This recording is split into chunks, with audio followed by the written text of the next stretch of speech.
Hello everyone, नमस्कार, स्वागत, अभिनंदन आप सभी का आपके अपने YouTube channel RP number 1 study channel पर। दोस्तों 11 बज चुके हैं, हमारी शिक्षण अभिरुचि की क्लास स्टार्ट हो चुकी है।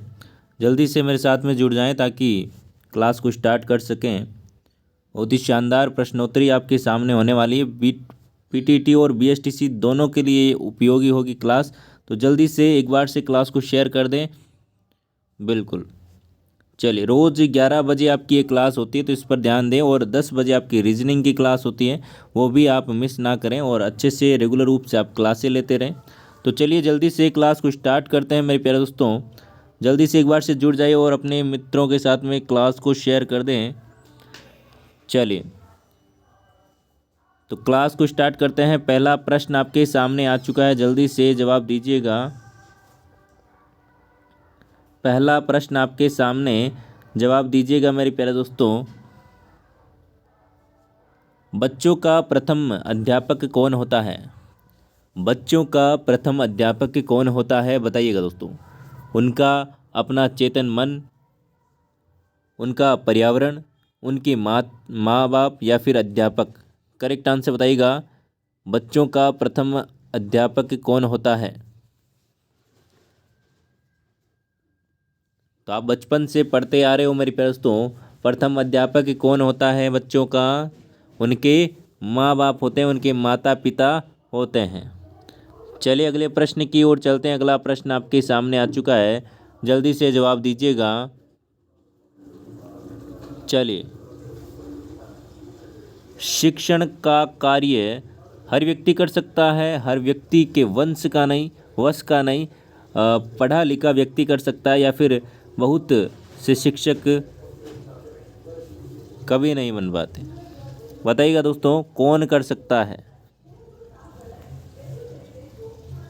शिक्षण का कार्य कौन कर सकता है, बताइएगा दोस्तों।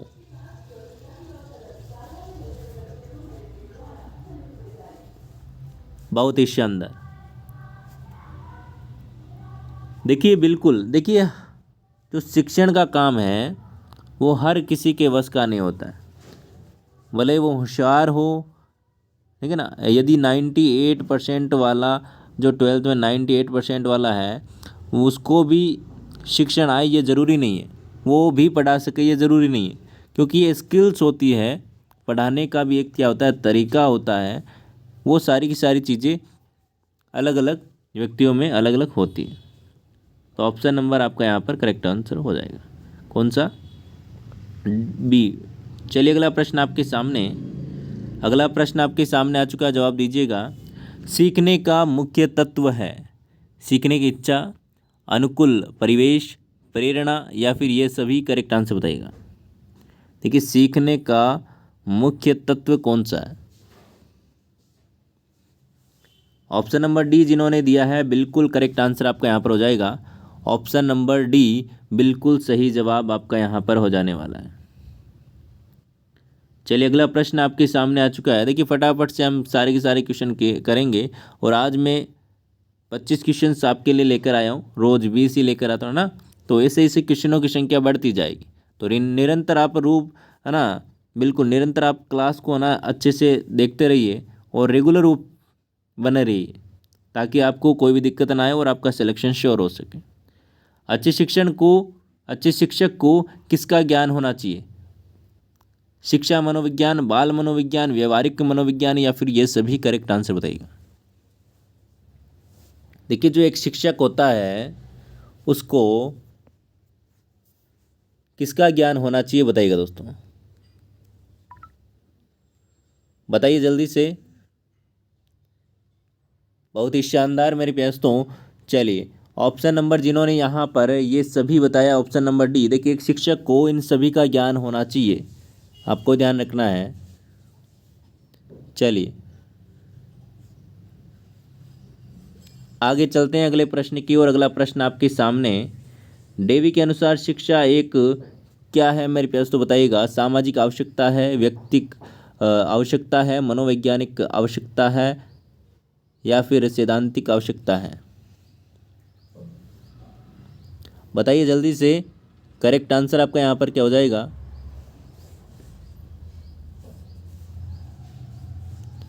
बहुत ही बढ़िया। चलिए ऑप्शन नंबर यहाँ पर आपका सी बिल्कुल करेक्ट आंसर हो जाएगा। ऑप्शन नंबर सी, मनोवैज्ञानिक आवश्यकता। ठीक है ना। चलिए अगले प्रश्न की ओर चलते हैं। अगला प्रश्न आपके सामने, खेल के माध्यम से शिक्षा मनोवैज्ञानिक है, अमनोवैज्ञानिक है, रचनात्मक प्रवृत्ति को दबाती है या फिर समूह प्रवृत्ति को दबाती है, बताइएगा। सही जवाब क्या होगा बताइएगा मेरे प्यारे दोस्तों। करेक्ट आंसर आपका यहाँ पर क्या हो जाएगा, जल्दी से बताएं। करेक्ट आंसर आपका यहाँ पर क्या हो जाएगा।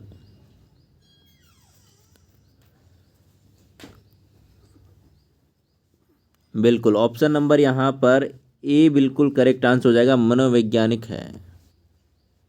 अगला प्रश्न आपके सामने,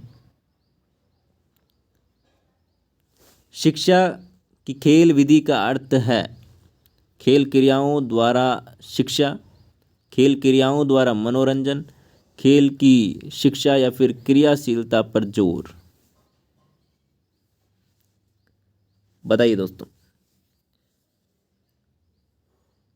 बिल्कुल देखिए, शिक्षा की खेल विधियों का मतलब क्या है। खेल खेल में जैसे अंताक्षरी होता है, ठीक है ना, स्पेलिंग का अंताक्षरी होता है जो हम खेलते हैं, स्कूल में खेला होगा आपने भी, है ना। तो उसमें क्या होता है, खेल खेल में बच्चा सीख जाता है। खेल खेल में बच्चा क्या कर देता है, स्पेलिंग सीख जाता है, जो भी बोलना है वो सीख जाता है, उसके कौशलों का विकास हो जाता है। तो उसमें क्या होता है दोस्तों, खेल क्रियाओं द्वारा शिक्षा प्राप्त हो जाती है। यही क्या है दोस्तों, बिल्कुल खेल विधि है। चलिए आगे चलते हैं अगले प्रश्न की ओर। अगला प्रश्न आपके सामने, बताइएगा। पाठ योजना तभी सही बन सकेगी जब शिक्षक को छात्रों के पूर्व ज्ञान का पता हो, विभिन्न शिक्षण विधियों का ज्ञान हो, या फिर शिक्षण सिद्धांतों का ज्ञान हो, या फिर ये सभी, बताइए। देखिए पाठ योजना तभी बन पाएगी जब छात्रों का पूर्व ज्ञान पता हो, ठीक है ना। अब बच्चे को आ नहीं रही है, गिनती नहीं आ रही है, उसे जिकार आप जोड़, ये थोड़ी होता है। तो पूर्व ज्ञान उसका पता होना चाहिए। एक एग्जाम्पल है ना। विभिन्न शिक्षण विधियों का ज्ञान होना चाहिए। एक शिक्षक को है कि विभिन्न शिक्षण विधियों का ज्ञान होना चाहिए कि किस तरीके से बच्चे को समझ में आएगा और किस तरीके से हमें इस टॉपिक को पढ़ाना है। शिक्षण सिद्धांतों का ज्ञान होना चाहिए, मतलब कि ये सारी की सारी चीज़ें इस एक पाठ योजना के लिए होनी चाहिए। ठीक है, चलिए अगले प्रश्न की ओर चलते हैं। अगला प्रश्न आपके साथ, क्लास को थोड़ा सा लाइक वाइक कर दें, शेयर वेयर कर दें, ताकि आपके सभी साथी जुड़ सके, ठीक है ना। और जो विद्यार्थी चैनल पर नए हो, चैनल को सब्सक्राइब कर लीजिएगा। अभ्यास से क्या होता है, ज्ञान प्राप्त होता है, ज्ञानेंद्रियों का प्रशिक्षण होता है, याद होता है, या फिर गृह कार्य नियमित करने की आदत पड़ती है, बताइएगा। करेक्ट आंसर क्या होगा।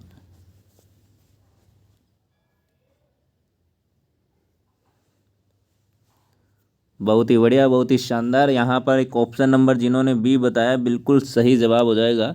ज्ञानेंद्रियों का प्रशिक्षण होता है। अभ्यास से क्या होगा, बार बार पढ़ोगे, बार बार अभ्यास करने से क्या होगा, ज्ञानेंद्रियों का प्रशिक्षण होता है। चलिए आगे चलते हैं अगले प्रश्न की। अगला प्रश्न आपके सामने आ चुका है, जल्दी से आंसर फरमाइएगा। छात्रों के आवेगों का दमन करने से संभवतः वे अनुशासन मानने लगते हैं, उनमें विद्रोह भावना पनपने लगती है, उनकी सृजनात्मक शक्ति कुंठित हो जाती है, या फिर बी और सी दोनों करेक्ट आंसर बताइएगा।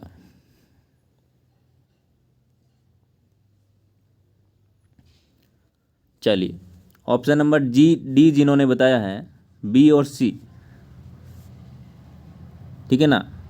आवेगों का दमन करने से क्या क्या होने लगेगा, विद्रोह की भावना पनपने लगेगी पहली बात, और उनकी जो क्रिएटिविटी है, क्रिएटिविटी की जो शक्ति है वो कुंठित हो जाएगी। चलिए आगे चलते हैं अगले प्रश्न की ओर।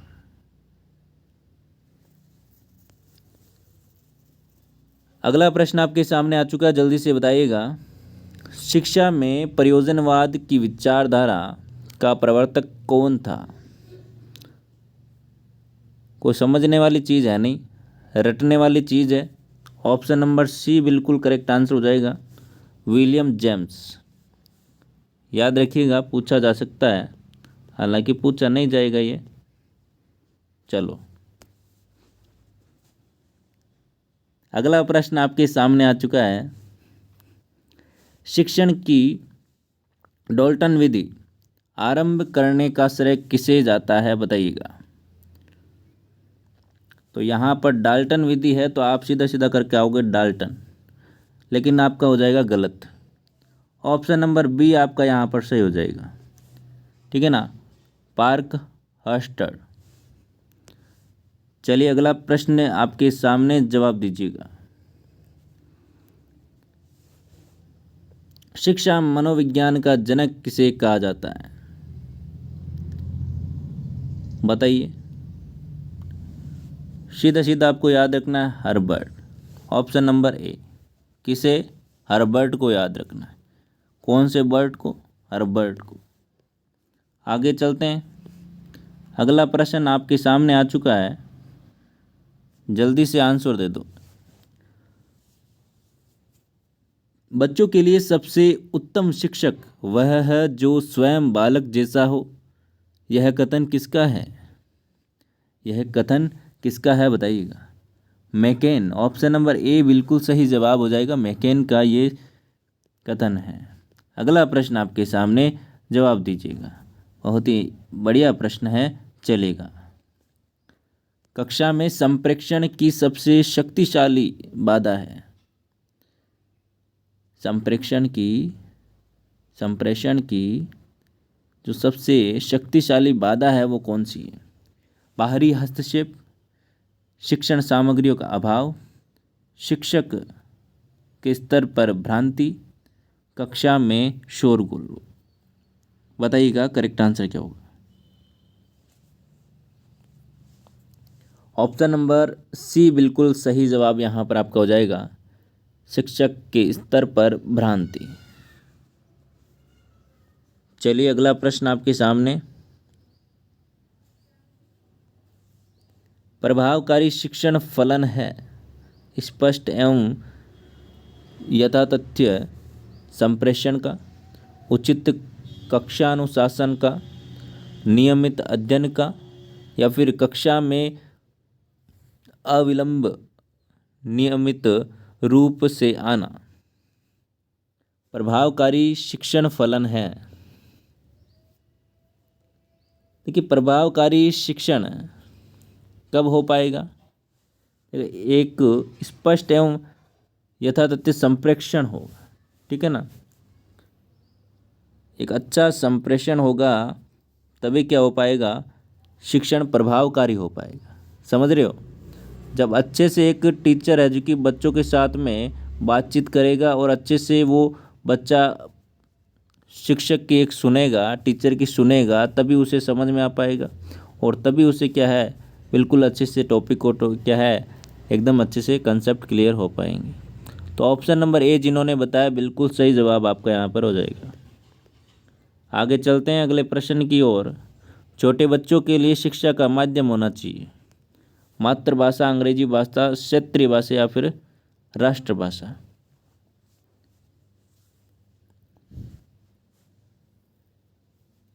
बताइएगा करेक्ट आंसर क्या हो जाएगा। ऑप्शन नंबर ए बिल्कुल सही जवाब आपका यहाँ पर हो जाएगा। चलिए अगला प्रश्न आपके सामने, जवाब दीजिएगा। संदर्भ पुस्तकों एवं अन्य पाठ्य सामग्रियों के अध्ययन से क्या लाभ है? ज्ञान में व्यापकता आती है, परीक्षा में अच्छे अंक प्राप्त होते हैं, आनंद प्राप्त होता है, निर्णय शक्ति का विकास होता है। देखिए पाठ्य सामग्रियों के अध्ययन से तो आपका क्या लाभ होगा, ज्ञान में व्यापकता आती है।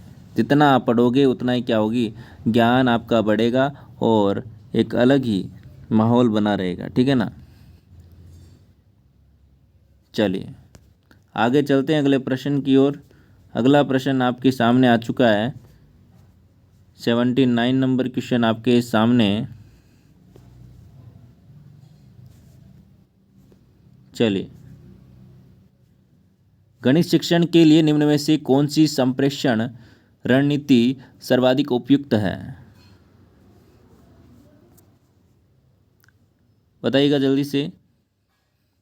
बिल्कुल, ऑप्शन नंबर सी डायरेक्ट आपको बता देता हूं, एल्गोरिथम बिल्कुल करेक्ट आंसर आपके यहाँ पर हो जाएगा।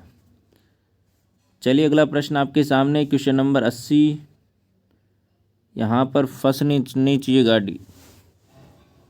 चलिए बताइएगा, छात्रों में आपराधिक प्रवृत्ति एवं युवा आपराधिकता का प्रमुख कारण क्या है? छात्रों में आपराधिक जो प्रवृत्ति होती है या फिर युवाओं में आपराधिकता के जो प्रमुख कारण हैं वो कारण क्या है? आवश्यकताओं की पूर्ति न होना, मानसिक मंदता, कुसमायोजन या फिर ये सभी? बिल्कुल, ऑप्शन नंबर डी जिन्होंने दिया है बिल्कुल सही जवाब है, ये सभी बिल्कुल करेक्ट आंसर हो जाएगा। ये सारे के सारे कारण हैं इस प्रवृत्ति के। आगे चलते हैं, अगला प्रश्न आपके सामने आ चुका है, जवाब दीजिएगा। शिक्षक की योग्यताओं, प्रयासों एवं उनके व्यवहारों का सही मूल्यांकन किया जा सकता है, किसके द्वारा किया जाता है? पहले तो बताइए, ये क्वेश्चन मैंने आपको करवाया था फर्स्ट क्लास में, ठीक है ना? तो आपको पता होना चाहिए यहाँ पर सही जवाब क्या होगा। देखिए, एक शिक्षक होता है, एक टीचर होता है, तो उसका मूल्यांकन कौन करता है? वहाँ का प्रधानाचार्य करता है, उसके साथी करते हैं, उसके छात्र करते हैं या फिर विशेषज्ञ करते हैं? देखिए, आप शिक्षक बनोगे तो आप किसको पढ़ाओगे? बच्चों को पढ़ाओगे। अब बच्चों को पढ़ाओगे तो बच्चों को समझ में आना चाहिए, है कि नहीं? समझ में किसको आना चाहिए? बच्चों को। और बच्चों को समझ में नहीं आया तो आप अच्छे टीचर नहीं हो, ठीक है? और बच्चों को समझ में आ गया तो क्या हो गए? आप अच्छे टीचर हो गए। तो वो क्या करते हैं? मूल्यांकन कौन करता है? उनका बच्चे ही करते हैं। टीचर का मूल्यांकन कौन करता है कि ये शिक्षक कैसा है, उसके प्रयास कैसे हैं, वो कैसा पढ़ाता है, ये सारी की सारी चीज़ें कौन करता है? छात्र करते हैं, ठीक है ना? ऑप्शन नंबर सी बिल्कुल करेक्ट आंसर हो जाएगा। चलिए, अगला प्रश्न आपके सामने। प्राचीन काल में औपचारिक शिक्षा का स्वरूप था बौद्धिक कौशल का विकास, धार्मिक संस्कारों का ज्ञान, मानव मूल्यों का संप्रेषण या फिर व्यावसायिक शिक्षा? करेक्ट आंसर हो जाएगा। देखिए, जो प्राचीन काल में औपचारिक शिक्षा थी उसमें क्या होता था? उसमें क्या होता था, जो धार्मिक संस्कार हैं उनका ज्ञान दिया जाता था, ठीक है ना? धार्मिक संस्कार है उनका ज्ञान दिया जाता था। चलिए, आगे चलते हैं अगले प्रश्न की ओर। अगला प्रश्न आपके सामने, ऑपरेशन ब्लैक बोर्ड नामक कार्यक्रम किसके लिए है? बहुत ही प्यारा प्रश्न है और इम्पोर्टेंट प्रश्न है। प्राइमरी स्कूलों के लिए, मिडिल स्कूलों के लिए, सेकेंडरी स्कूलों के लिए या फिर सभी स्कूलों के लिए?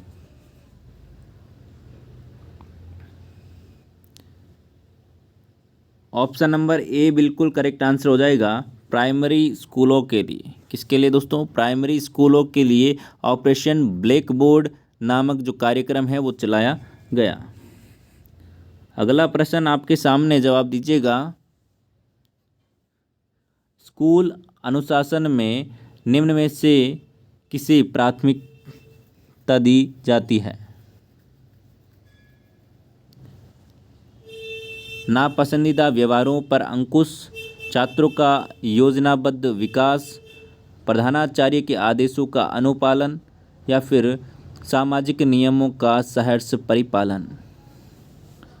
बिल्कुल, ऑप्शन नंबर डी बिल्कुल करेक्ट आंसर हो जाएगा, सामाजिक नियमों का सहर्ष परिपालन बिल्कुल सही जवाब हो जाएगा। चलिए, अगले प्रश्न की ओर चलते हैं। अगला प्रश्न आपके सामने, आधुनिक अनुशासन का मौलिक दर्शन है होना इच्छित व्यवहारों का पुनर्वलन, नियमों का कड़ाई से पालन, स्वस्थ मार्गदर्शन एवं परामर्श और स्कूलों को शोर मुक्त करना? देखिए, अनुशासन का मौलिक दर्शन, तो बात करें यहाँ पर ऑप्शन नंबर सी, स्वस्थ मार्गदर्शन एवं परामर्श, ठीक है ना। ऑप्शन नंबर आपका यहाँ पर सी बिल्कुल सही जवाब हो जाएगा। तो आज की क्लास आपको कैसी लगी कमेंट करके आप ज़रूर बताइएगा। चैनल पर नए हो तो चैनल को सब्सक्राइब कर लीजिएगा। मिलते हैं नेक्स्ट क्लास में। और इंस्टाग्राम, टेलीग्राम, ट्विटर पर आप जुड़ जाइएगा, लिंक आपको डिस्क्रिप्शन में मिल जाएगी, या फिर आप सर्च कर सकते हो RPN 1 स्टडी पॉइंट सभी जगह जहाँ पर भी आप सोशल मीडिया पर हो दोस्तों, ठीक है। लाइक कीजिएगा, शेयर कीजिएगा, कमेंट कीजिएगा। मिलते हैं नेक्स्ट क्लास में, तब तक के लिए बाय बाय। जय हिंद, जय भारत, धन्यवाद दोस्तों।